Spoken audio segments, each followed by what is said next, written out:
So I'm talking about a speech by Mr. Simon Sinek today. How great leaders inspire actions.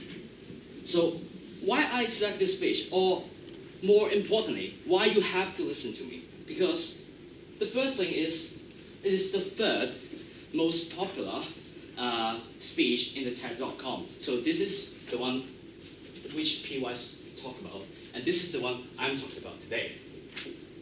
So the second reason why you have to listen to me, because it's about us.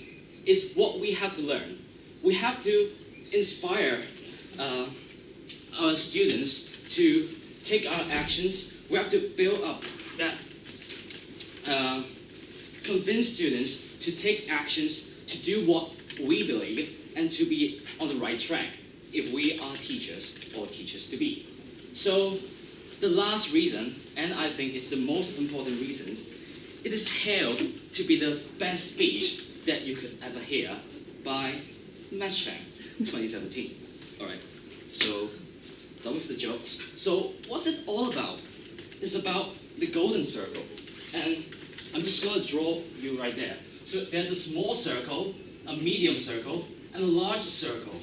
And the center of it is why, and then how, and then what.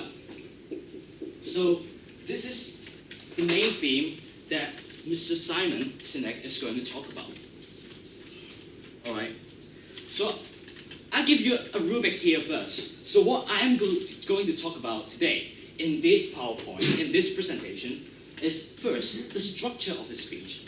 The second, the language. And the third, delivery. And hopefully in 6 minutes. Hopefully. Actually, I've spent 2 minutes already, so I gotta finish it in 5 minutes. All right, so part one, structure. I would analyze it in speech, component, and paragraph. From what is wide, and then I will narrow it. All right, so speech structure. So actually, you'll find some cliche right here. It seems like a Chinese paper one, where you have to dissect the components right here. So here's 5 components: introduction and closing, and then there's 3 main parts. But actually, it fits the golden circle already. So this is what, how, and why. So what is the golden circle? How the golden circle works, and why is it important? So I'll focus it on the 3rd to 6th paragraph today. So the component of paragraph 3 to 6 is like this. So you start with a definition and then give examples to further illustrate the ideas to help the audience to better understand these ideas. And I think this is a great thing to do. So yeah, and I'm going to just dive more deep into it to talk about the paragraph structure of paragraph 3. So before this part, I'm going to have you to look at the speech, to have a look at the video. So here, yeah. Why, how, what? This little idea explains why some organizations and some leaders are able to inspire where others aren't. Let me define the terms. You can look at the script of paragraph 3. Every single organization on the planet knows what they do, 100%. Some know how they do it, whether you call it your differentiating value proposition or your proprietary process or your USP. But very, very few people or organizations know why they do what they do. And by why, I don't mean to make a profit.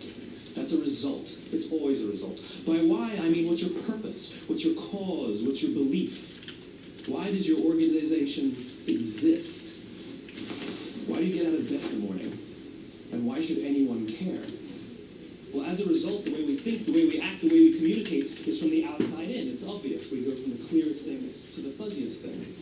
But the inspired leaders and the inspired organizations, regardless of their size, regardless of their industry, all think, act, and communicate from the inside out. Let me give you an example. I use Apple because they're easy. All right, so that's it for paragraph 3. So let's analyze that.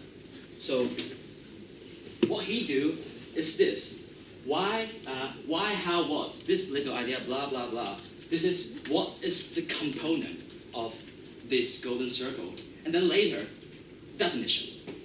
And then after definition, he thinks that some people will get it wrong. So he goes on for clarification. And then lastly, talk about what it is not, what is not, and then finally what it is. So you can follow this structure if you're going to take another speech, and this helps people to understand what you are going to talk about. So that's done for part A, part 1, structure. I'm going to talk about language. There's 5 items I'm going to talk about: parallelism, repetition, pronouns, contrast, and signposting. I'll explain it one by one. So 2A, parallelism. So it's these sentences. So the way we think, the way we act, and the way we communicate. So he used it in a word level or phrase level. And then later on, what's your purpose? What's your cause? What's your belief? Why, blah, why? So, and then sentence. And then lastly, how he integrate them together. So we say what we do, we say how, and we expect a behavior, a purchase, a goal. So mixed together. And this add rhythm and emphasis to the speech. And the next one is repetition. So let's find this. People don't buy what you believe. People buy what you do it. Or a similar sentence in your scripts. I give you like 10, 15 seconds to find it. You may spot it, at least one, very easily. All right, so I guess that's it because I'm running out of time. So it actually happened at 6 times, at paragraph 5, 6, 14, 14, 17, and 21. So it helps to build up that main idea to let your audience to know what you're talking about and to stick to the topic that you're talking about.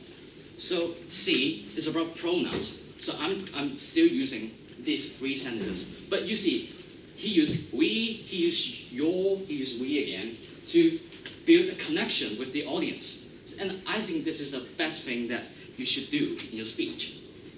The next thing that is, we didn't really touch about it, but I'm going to talk about it, like contrast. Why is it important? Because it can help you to do emphasis. So let's look at this. The same assets, the same talent, the same consultant, the same media, but different. So this is the language level.